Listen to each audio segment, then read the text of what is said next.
नमस्कार विद्यार्थियों, राजकीय महाविद्यालय धोरीमन्ना के ऑफिशियल चैनल में आपका हार्दिक स्वागत है।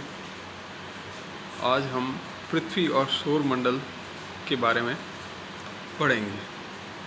आप सभी जानते हैं कि हमारा सौर मंडल जो है ये 8 ग्रहों और सूर्य के द्वारा बना है प्रमुखतः।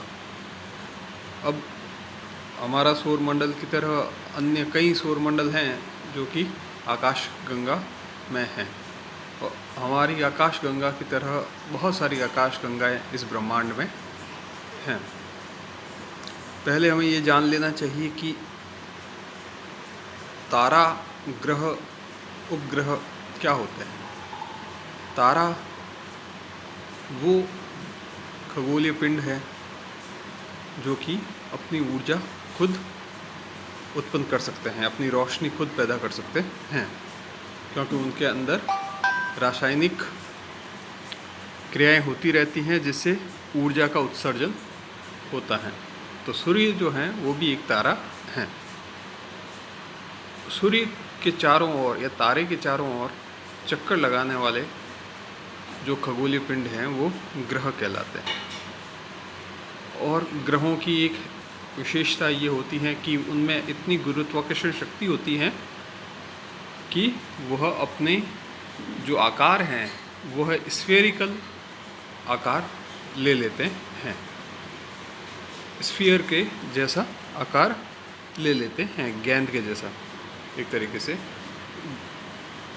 दूसरा, ये उनमें इतना ही गुरुत्वाकर्षण शक्ति होती है कि उसके जो परिभ्रमण पथ हैं उसके अंदर कोई भी ऑब्जेक्ट, कोई भी वस्तु, कोई भी पिंड नहीं रह सकता है। मतलब वो अपनी गुरुत्वाकर्षण शक्ति से उसको अपनी तरफ पूर्णतया आकर्षित कर सकते हैं।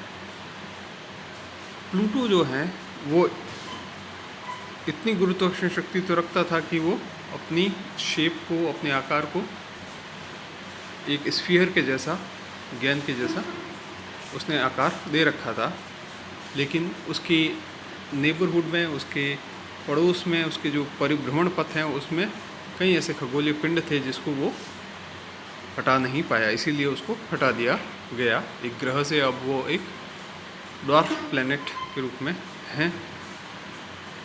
अब हम जानते हैं कि जो सौर मंडल हैं उसमें सूर्य के चारों ओर चक्कर लगाने वाले जो खगोलीय पिंड हैं वो ग्रह हैं, और 8 ग्रह हमारे सौर मंडल में हैं। यदि हम सूर्य से दूरी की आधार पे उनके बारे में जानें तो सबसे नज़दीक में बुध हैं, उसके बाद में शुक्र हैं, फिर हमारी पृथ्वी आती है, उसके बाद में मंगल ग्रह, फिर बृहस्पति, फिर शनि, फिर अरुण और फिर वरुण। सूर्य जो है वो एक तारा है, और सूर्य तारों की तरह अपनी खुद की एक शक्ति, खुद की ऊर्जा जो है वो बना सकता है, उत्सर्जित कर सकता है, खुद की रोशनी। चंद्रमा जो है वो तारा नहीं है, उसकी जो रोशनी है वो खुद की नहीं है, वो सूर्य की रोशनी से चमकता है, और वो उपग्रह है, एक प्राकृतिक उपग्रह है पृथ्वी का।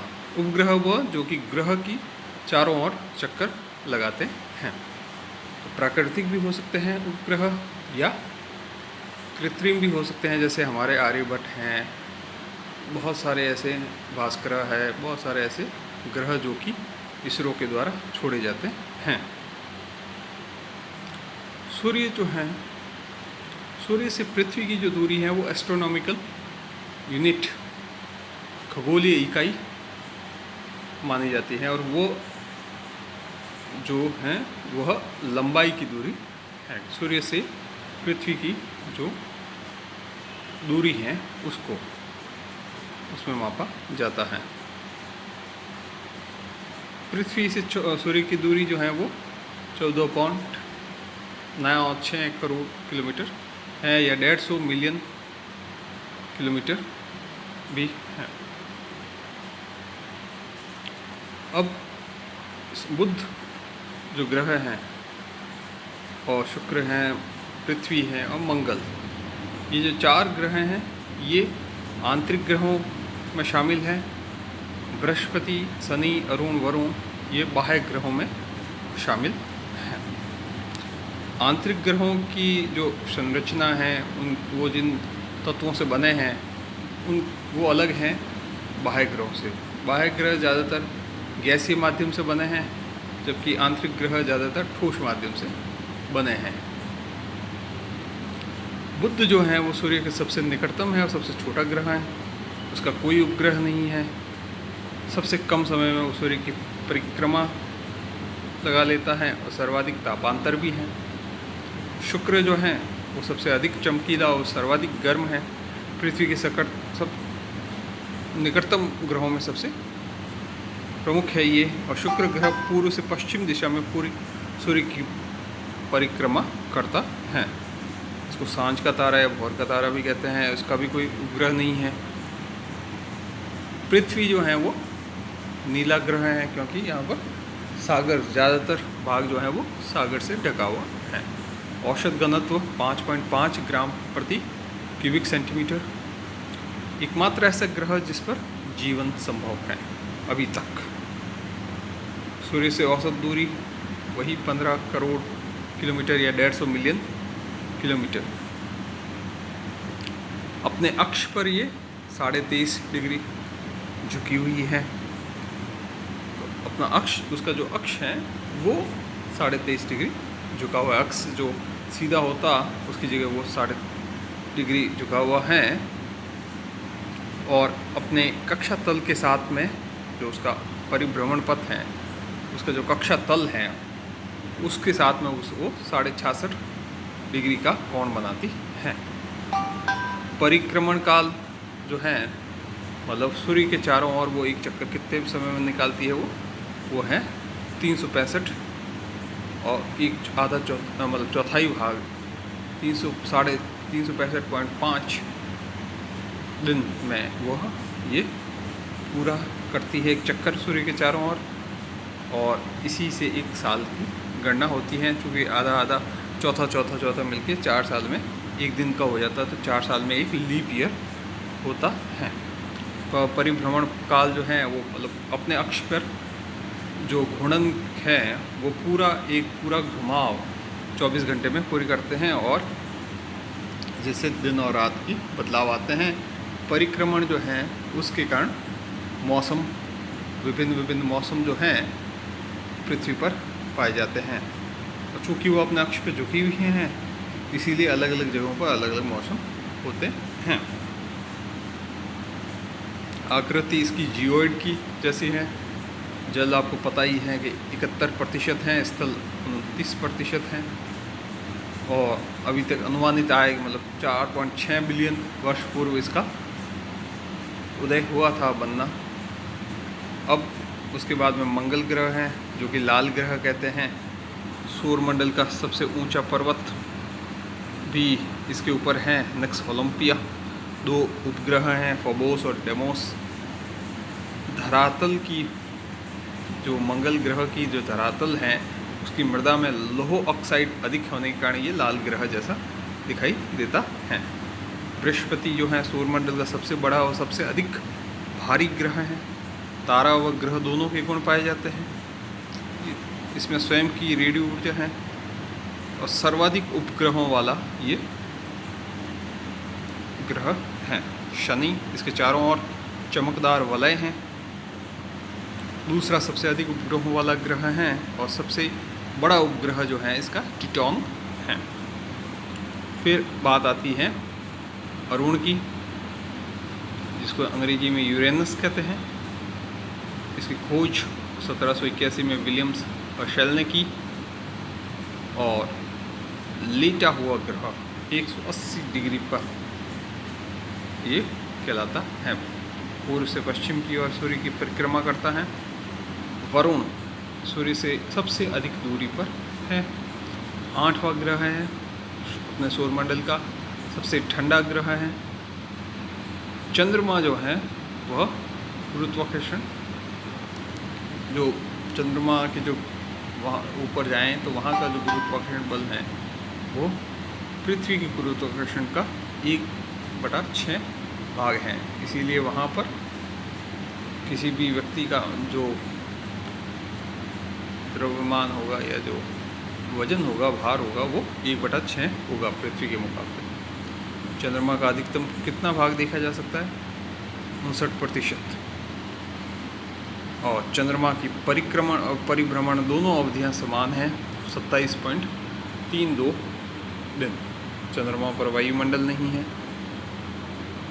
चंद्रमा पर पहला कदम आपको पता ही है कि नील आर्मस्ट्रॉन्ग ने लगाया था, रखा था, और वो अपोलो 11 जो रॉकेट थे उससे वहाँ गए थे। अब हम बात करें तो पृथ्वी की गतियाँ। अब पृथ्वी की जो गति है वो हमने बात की कि परिभ्रमण गति है, जो अपने अक्ष पे घूमने की, और एक वो साथ साथ में अपने अक्ष पे भी घूमती है और वो सूर्य के चारों ओर चक्कर भी लगाती है। तो एक है परिभ्रमण, अपने अक्ष पे घूमना, और परिक्रमण, सूर्य के चारों ओर चक्कर लगाना। रोटेशन और रेवोल्यूशन। रोटेशन की अवधि से एक दिन का निर्माण होता है, 23 घंटे 56 मिनट और 4.09 सेकंड। पृथ्वी अपने अक्ष पर पश्चिम से पूर्व की ओर क्लॉकवाइज घूमती है। सुई की जो कांटा है उसके अनुरूप पश्चिम से पूर्व की ओर घूमती है पृथ्वी। इसीलिए पूर्व में सूर्य उगता है, या पूर्व वाली जो हिस्सा है उसमें सूर्य पहले दिखाई देता है। इसीलिए हम देखेंगे, यदि भारत की बात करें तो भारत में भी सबसे पहले सूर्य जो है सबसे पूर्वी राज्य में सबसे पहले उगेगा, तो अरुणाचल मतलब अरुण का जहाँ पर उदय होता है, तो अरुण सूर्य के लिए माना जाता है, और वहाँ पर सबसे पहले सूर्य के दर्शन होते हैं, या सूर्य सबसे पहले उगता है। परिभ्रमण गति के कारण दिन रात बनते हैं। ये बहुत आसान सी बात है कि सूर्य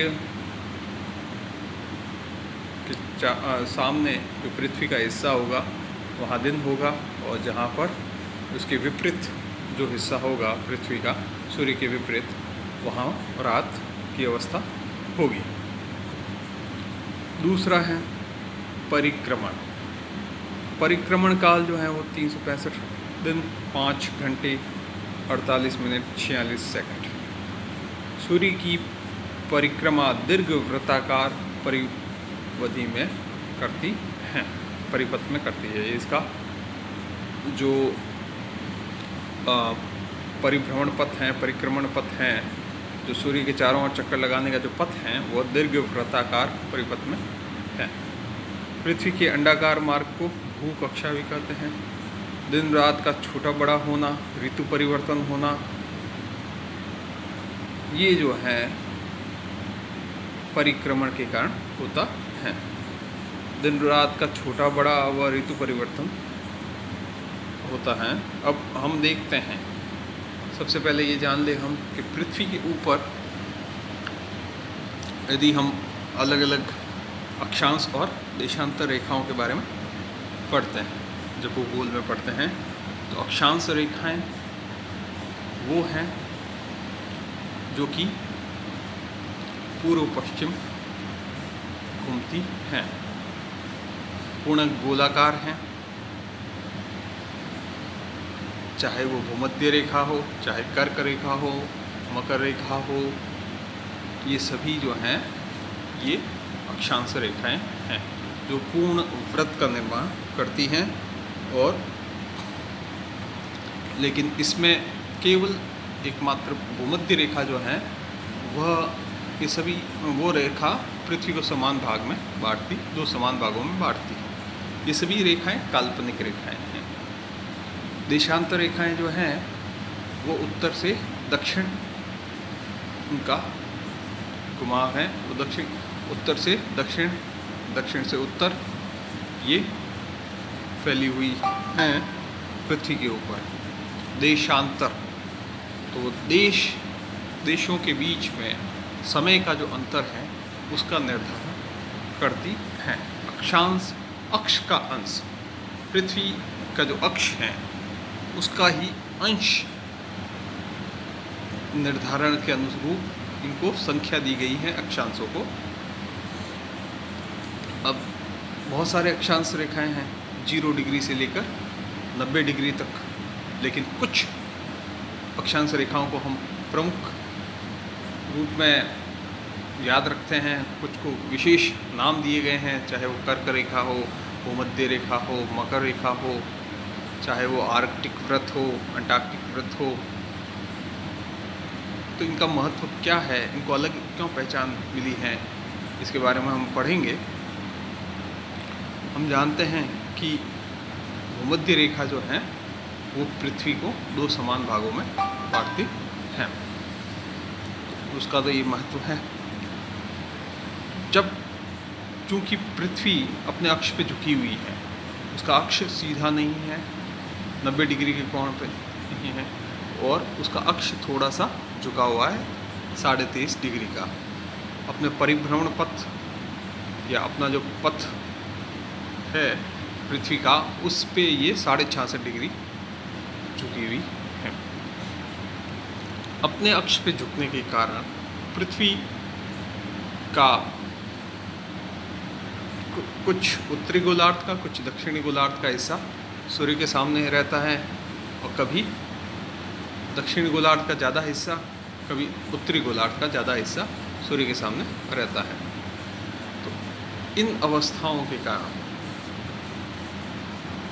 पृथ्वी के मतलब ये कहा जाता है कि सूर्य उत्तरायण में जा रहा है, सूर्य दक्षिणायण में जा रहा है।